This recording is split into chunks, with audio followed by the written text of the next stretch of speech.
started? Sure. So I have a whole bag of tricks.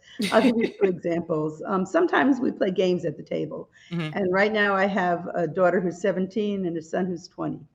And a little while ago, my son brought home his girlfriend for dinner. So, all eyes are on her, and I'm sure it's a very uncomfortable position to be in.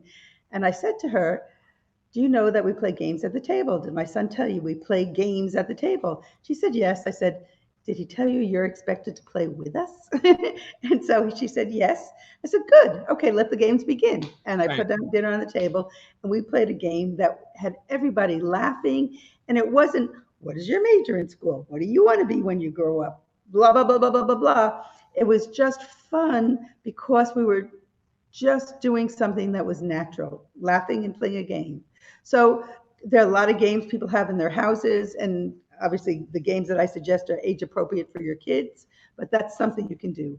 Another thing you can do is look at themes. So April, I'll give you another example. April is National Poetry Month. Mm. So this past April, I said to my kids one day for dinner, I said, it's poetry month, groan, like really loud groan. So I said, well, I want you to come to dinner tonight with a poem.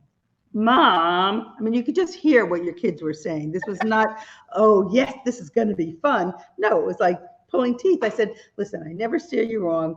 Bring dad a poem, but be broad in your thinking about what a poem can be. It could be a TV jingle. It could be lyrics to a song. It could be a nursery rhyme. It could be a limerick. It could be funny. It could be serious. That's up to you. Or you could write your own.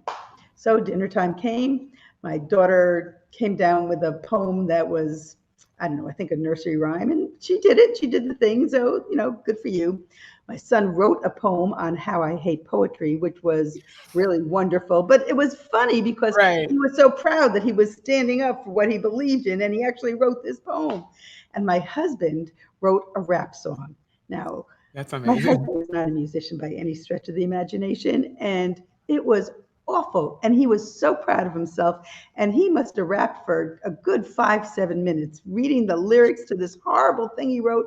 And we were on the floor.